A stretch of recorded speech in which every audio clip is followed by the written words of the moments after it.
Radio Anthropocène. À l'écoute du changement global. Et pour clore cette journée, je suis en compagnie d'Anna Pellizzari, de Gaëtan Aberkan et de Rémi Valerde pour un entretien Anthropocène. Bonjour à tous les trois et merci d'être avec nous sur Radio Anthropocène. Bonjour. Bonjour.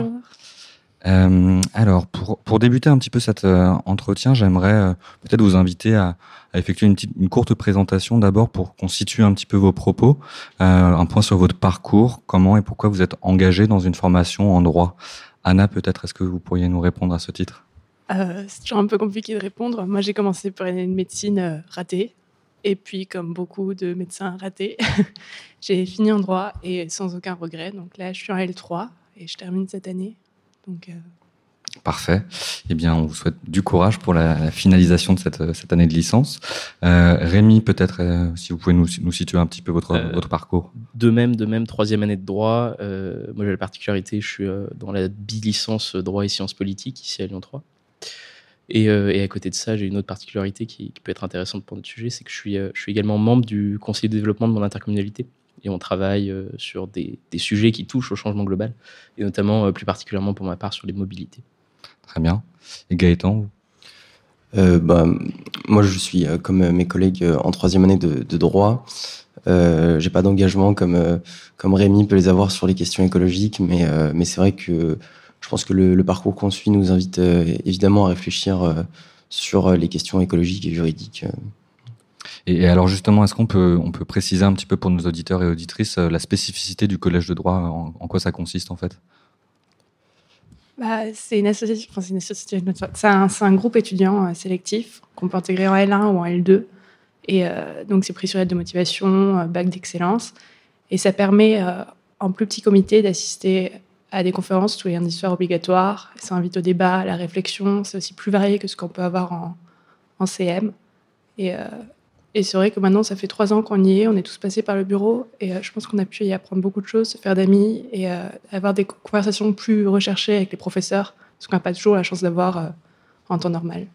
Il y a une vraie volonté de pluridisciplinarité, j'ai l'impression. Rémi, qu'est-ce que ça vous a apporté, vous, le collège de droit ? C'est vraiment assez exceptionnel de pouvoir avoir cette proximité avec les intervenants. C'est-à-dire que on est en groupe de 60 par année à peu près. Et donc, on a des conférences qui sont beaucoup plus interactives que ne peuvent l'être les cours en amphithéâtre. Et c'est vraiment, à mon sens, la plus-value, ça, et puis les liens qu'on peut tisser entre nous, étudiants, puisqu'on se retrouve dans un groupe un peu plus restreint. C'est vraiment les 2 plus-values pour moi du collège de droit. Gaëtan, une réaction peut-être ? Moi, je pense que le collège de droit, c'est aussi une ouverture intellectuelle, parce que comme mes collègues l'ont dit, c'est vrai qu'on a la chance de pouvoir assister à des conférences que les autres étudiants ne peuvent pas forcément voir, et sur des sujets qui sont vraiment très variés. Et donc, ça permet à la fois de faciliter l'orientation professionnelle des étudiants, mais aussi, donc cette ouverture intellectuelle qui amène à réfléchir sur différentes questions. Et à ce titre, Gaëtan, vous parlez d'orientation professionnelle. Est-ce que vous avez déjà des vagues idées de ce que vous aimeriez faire au terme de ces études ? Alors, évidemment, à la fin de la 3e année, le grand défi, le grand challenge, c'est les sélections en master. Donc, pour l'instant, on n'a pas vraiment de réponse précise. Donc, c'est un peu difficile de s'avancer sur les orientations professionnelles. Mais personnellement, je sais que j'aimerais beaucoup faire du droit des affaires. Donc voilà, c'est ce vers quoi je m'oriente principalement. Rémi ? Alors, moi, de mon côté, mon grand mantra depuis toujours, c'est l'action publique. Je suis en droit public aujourd'hui et j'aimerais beaucoup travailler dans la fonction publique territoriale parce que je suis persuadé que c'est aussi à l'échelle plus locale qu'on peut changer les choses et que chaque petit geste, chaque mouvement dans chacune des collectivités peut vraiment nous pousser à justement faire évoluer la société et à changer la société. C'est pour ça que c'est l'action publique, moi, qui avant tout me motive dans ces études de droit. On en a besoin. Et Anna, de votre côté, est-ce que vous avez déjà des pistes de réflexion pour votre avenir professionnel ? Moi, depuis la L1, je me suis fixée sur la propriété intellectuelle ou la fiscalité et marché de l'art, et j'ai pas bougé depuis. Donc, j'espère que ça marchera à la fin de l'année. Et bon courage. J'aimerais peut-être qu'on revienne sur des propos récents qui ont été tenus par des étudiants de licence, de master. On a vu un peu essaimer partout en France ce qu'on appelle les bifurqueurs. À AgroParisTech, il y a eu des déclarations qui interpellaient les directions des écoles pour constater et alerter sur le fait que les enjeux environnementaux n'étaient pas assez présents dans les formations de ces étudiants. Est-ce que c'est des choses qui essaiment aujourd'hui à l'échelle de la faculté de droit de Lyon 3, au sein du collège? Est-ce que vous avez une conscience de ces enjeux environnementaux et une interpellation à ce sujet auprès des directeurs de formation?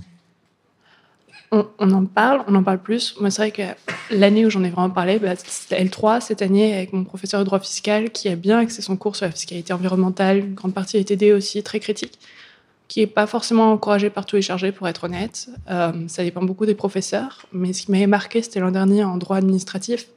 La dernière séance de TD, on avait dû faire le choix sur le sujet qu'elle porterait, serait ou les violences policières ou le droit environnemental, enfin la responsabilité environnementale, et un dernier sujet dont j'avais plus connaissance. Et la majorité des étudiants avaient voté pour les violences policières et avaient complètement ignoré le droit environnemental, ce qui est quand même très dommage, parce qu'on est censé être la génération qui porte la lutte, quoi. Et au final, dans l'amphi, les gens étaient plutôt désintéressés. Alors, comment vous l'expliquez, ça, personnellement ? En y réfléchissant, je me dis que tout ce qui est violence policière, au vu de ce qui s'est passé les derniers mois, et depuis l'an dernier, depuis les Gilets jaunes, je pense que ça peut paraître plus direct comme problématique, et comme certains, pas mal, sont allés manifester, ont pu avoir des problèmes, etc. Peut-être qu'ils se sentent plus concernés. Et c'est vrai que quand on pense au changement climatique, on a vu les feux cet été, etc.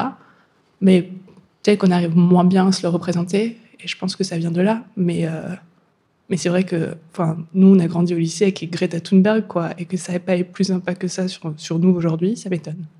Ouais, finalement, la question de la distance au risque qui expliquerait, d'après vous, l'absence de priorité dans cette question environnementale. Est-ce que vous avez une réaction, Gaëtan, sur la présence de ces enjeux environnementaux dans votre formation actuellement en droit ? Pour le coup, dans mon cursus personnel, parce qu'on n'a pas les mêmes professeurs avec Anna, c'est vrai que on a davantage vu ces questions en deuxième année, notamment avec le droit administratif, où il y avait beaucoup de questions sur la chasse, sur la ruralité, etc., avec un peu du droit des biens administratifs, mais bon, c'était pas très poussé, on va dire. Mais moi, j'avais une professeure qui était très penchée sur ces problématiques. Et puis même, après, on a vu en responsabilité civile aussi le préjudice environnemental et d'autres questions comme ça. Donc c'est vrai que nous, moi j'ai davantage vu ça en deuxième année. Mais je pense pas que le fait que les problèmes soient éloignés de notre quotidien, ce soit ça qui éloigne vraiment le débat. Je pense que, par exemple, sur l'exemple que prenait Anna, je pense que nous, en tant qu'étudiants en droit, avoir un TD sur les violences policières, ce sera peut-être un peu plus croustillant, c'est-à-dire qu'il va y avoir plus de débats, plus d'avis divergents, alors que si on se retrouve avec un amphi qui doit, dresser un état des lieux sur l'environnement, en fait, on finira quand même assez vite sur une sorte de consensus sur lequel il faut avancer sur ces questions sans vraiment avoir eu, si on veut, de la joute. Donc voilà. Et Rémi, vous, de votre côté, est-ce que c'est des enjeux qui sont présents dans votre formation ? Je crois que vous n'êtes du coup pas dans la même formation que vos deux collègues. Alors, en droit public, un petit peu plus, c'est vrai. Mais eu égard à l'ampleur du changement climatique qu'on observe et à l'ampleur des catastrophes qu'on voit chaque année tout autour du globe, c'est clairement insuffisant. Et même chez les étudiants, moi, je trouve qu'il y a une forme de nihilisme qui se développe un petit peu, dans le sens où il y a un changement, on le constate, tout le monde le voit, on ne peut pas y faire grand-chose à notre échelle. Donc chacun s'en contente et chacun poursuit son chemin.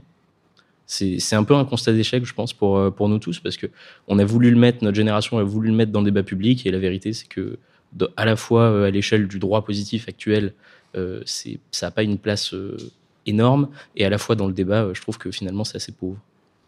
On en parlait tout à l'heure avec Isabelle Michalet, qui est juriste, professeure de droit à l'université de Rennes. On le sait, il y a le droit de l'environnement. Est-ce que vous pensez aujourd'hui qu'il y a une environnementalisation du droit ?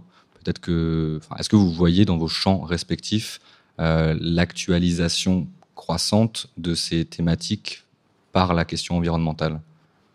Sans être professionnel en matière, c'est quand même très récent, quoi.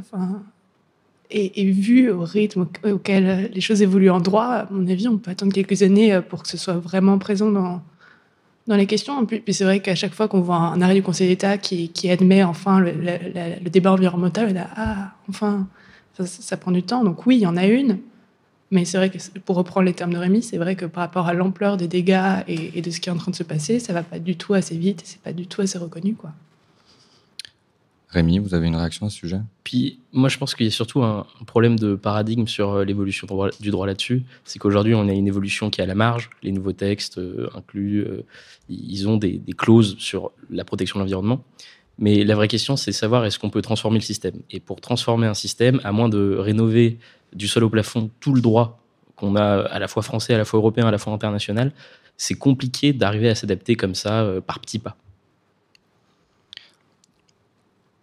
Donc, à ce titre, vous m'avez dit en off, hors de l'entretien qu'on est en train de mener, je crois que vous faites partie d'une association des étudiants au sein du collège. Est-ce que vous êtes vous-même, au sein de cette association, mobilisé sur les questions environnementales? Est-ce que vous intégrez ces enjeux dans votre quotidien au sein de la faculté de Lyon? Gaëtan, peut-être. Alors, personnellement, donc moi l'année dernière j'étais trésorier et aujourd'hui je suis vice-trésorier. C'est vrai que on est une petite association étudiante. On n'a pas des milliers d'adhérents, on est environ 100-150. Donc c'est vrai, pour mobiliser, la seule chose en fait qu'on peut faire vraiment en termes d'action, c'est organiser des conférences sur le thème de l'écologie et du droit. Après, en dehors de ça, les actions qu'on mène, typiquement par exemple des voyages ou d'autres sortes de rencontres, c'est vrai que c'est quand même assez difficile de mettre en avant les problématiques environnementales du point de vue juridique avec notre force d'action. Je ne sais pas ce que t'en diras, Anna, mais... Oui, on n'est pas allé à Bruxelles en avion avec le collège cette année, mais c'est vrai que les conférences, on a choisi de traiter d'autres sujets qui étaient tout à fait pertinents, mais c'est vrai qu'on pourrait essayer de... Parce que au final, oui, le débat... Je pense si à défaut que les élèves s'intéressent eux-mêmes à la question, c'est vrai qu'on pourrait amener le débat à eux et les intéresser un peu plus, quoi. Rémi, peut-être? Non, c'est vrai que, comme le disent très bien Gaëtan et Anna, c'est pas vraiment la portée de l'association du Collège de droit qui, malheureusement, pourrait y faire grand-chose. Après, je pense qu'on a tous plus ou moins ces enjeux en tête, pardon. Et par exemple, moi, je me souviens que l'année où j'étais dans le bureau et où on a organisé un voyage, on a fait attention à prendre le train, par exemple. Alors, c'est à notre échelle, on était 60, mais enfin, ça reste intéressant et qu'on puisse se mettre l'idée dans la tête de changer aussi nos moyens de transport dans les associations, ça me déplaît pas, personnellement. Et peut-être au sujet de cette mobilisation que vous pourriez imaginer au sein d'une association comme la vôtre, ce serait finalement de demander une formation concrète et éclectique sur les enjeux du changement global qui sont aujourd'hui documentés et accessibles. Est-ce que c'est des choses qui vous sembleraient possibles d'envisager? Pour le coup, c'est vrai que le Collège de droit, c'est une formation qui a vocation à élargir le spectre des études de droit. Donc, pour une formation qui serait assez courte sur l'environnement, c'est sûr que ce serait une belle chose. Je pense que ce serait très enrichissant pour les collégiens. En revanche, on a énormément d'autres sujets à traiter, comme, je sais pas, que ce soit en droit pénal, en droit des affaires ou en droit de je sais pas quoi, mais c'est vrai que l'environnement, c'est une problématique qu'il faut mettre, je pense, au centre de notre action associative d'un point de vue de l'organisation des conférences. Mais par exemple, je sais pas, mais faire un semestre à thème sur l'environnement, ça me semble un peu compliqué, rien que du point de vue de l'organisation, parce qu'étant donné on n'est pas les seuls à organiser les conférences, hein, faut aussi rendre hommage à la faculté de droit qui en organise aussi, enfin qui organise la majorité d'entre elles. Je pense que c'est assez compliqué. Je sais pas ce que t'en penseras, Rémi, mais... Moi, je pense que, et je me tourne vers Christelle Gazo en disant ça, je pense qu'on a un événement qui s'appelle la semaine intensive au Collège de droit. Pendant toute une semaine, à la fin de l'année, on est vraiment au Collège de droit avec une série de conférences et de séminaires. Et je me dis que organiser un séminaire sur le droit de l'environnement en 1 ou 2 jours pendant cette semaine intensive, ça peut être une bonne idée. C'est quelque chose qui est assez faisable, si on s'y prend à l'avance, évidemment. Donc, je pose l'idée. On vous aidera si besoin. J'aimerais vous faire réagir peut-être, parce que moi je suis géographe de formation, je ne suis pas juriste. Je ne sais pas si vous avez eu passer ça dans l'actualité, mais lundi, 4 associations se sont liées pour assigner Total en justice, et ce, à travers une procédure non pas au civil, mais au pénal.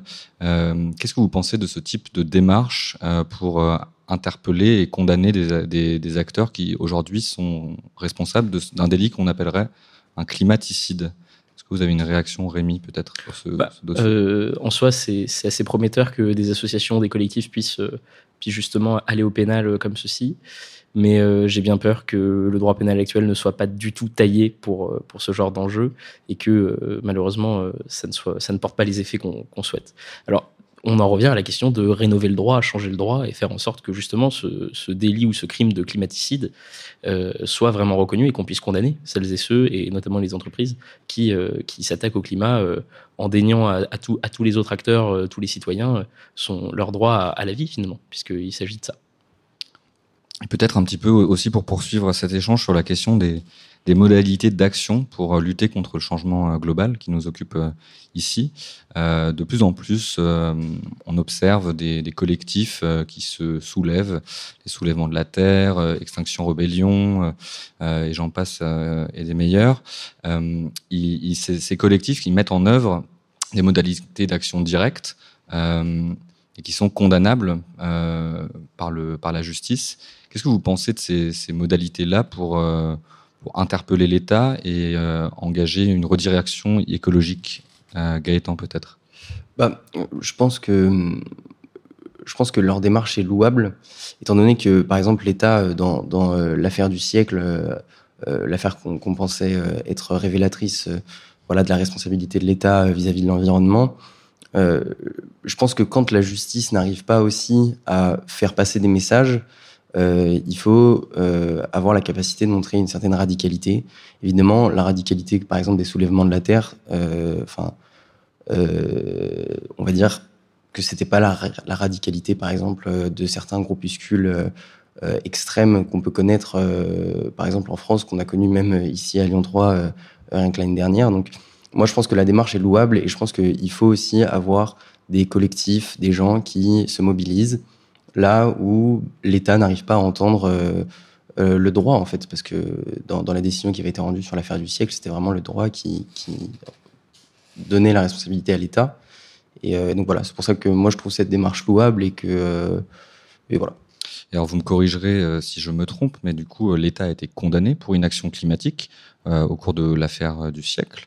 Qu'est-ce que c'est la portée finalement de ce type de condamnation? Comment le droit peut inciter à une refonte et une action sérieuse sur ces sujets? Rémi? Non, mais on l'a vu, il y a eu une grosse peine d'amende. Après, est-ce que, et on peut tous le constater en tant que citoyen, est-ce que ça a changé vraiment le paradigme et le champ d'action du gouvernement actuel et de la majorité actuelle? Pas vraiment. Et la vérité, c'est que sur ces questions, je ne suis pas certain que ce soit sur le champ du droit que la question se pose. Je pense aussi que c'est une question éminemment politique. Et c'est comme Gaëtan, je salue l'action de ces groupes qui, effectivement, se soulèvent. Et moi, je vais citer un article de la Constitution de 1793. Avec plaisir. Qui dit que quand le gouvernement viole les droits du peuple, l'insurrection est pour le peuple et pour chaque portion du peuple. Le plus sacré des droits et le plus indispensable des devoirs. Et je pense que c'est assez inspirant quand on voit le gouffre face auquel on est au niveau climatique et la réalité de l'inaction gouvernementale. Vous allez donc nous faire passer pour une radio révolutionnaire. C'est tout à fait plaisant, Rémi. En guise de conclusion, est-ce que vous pourriez chacune me dire en quoi le droit pourrait être un levier d'action pour le changement climatique d'après vous? Est-ce que vous avez une idée? On disait tout à l'heure qu'il n'y avait pas fondement pénal pour condamner Total, par exemple. Moi, je pense que si on admet l'écoterrorisme, à un moment donné, il va falloir admettre l'écocide également, quoi. Enfin, il faut un corollaire. Gaëtan? Pour le coup, je crois que le délit d'écocide est vraiment prévu dans le code de l'environnement. Et je pense que la réelle difficulté, et ça rejoint un peu ce que disait Rémi, c'est-à-dire que il faut aussi être capable d'adapter le droit en fonction des problématiques qu'on rencontre. Là, le défi majeur, c'est l'écologie et l'environnement. Et quand, par exemple, on se retrouve avec des délits, par exemple, d'un point de vue purement pénal, quand on se retrouve avec des délits qui sont éparpillés dans tous les codes, qu'on a un droit qui n'est pas lisible, qu'on n'arrive pas en fait à mobiliser le droit de la manière un peu la plus digne qui soit, je pense qu'il y a des difficultés et ça, encore une fois, comme le disait Rémi, c'est éminemment politique parce que, c'est pas 3 étudiants juristes qui vont pouvoir rédiger des nouveaux codes plus clairs. dans le futur, peut-être, qui sait. Mais pour l'instant, on n'en a pas la capacité, ça c'est sûr. Et Rémi, de votre côté, au-delà de cet appel à l'insurrection, qu'est-ce que ce serait que votre mot de la fin pour cette inventivité juridique Comme je le disais tout à l'heure, à mon sens, faut plus ou moins tout refaire dans le droit pour qu'on puisse inclure sur chaque portion juridique ces enjeux-là. Et aujourd'hui, l'action législative est bien insuffisante, mais c'est aussi parce qu'il n'y a pas de volonté politique derrière. Et là-dessus, on est plus ou moins tous d'accord. Le gros enjeu, c'est arriver à créer une volonté politique et un engouement populaire pour que ce soit à la fois acceptable et que ça soit mis en œuvre assez rapidement.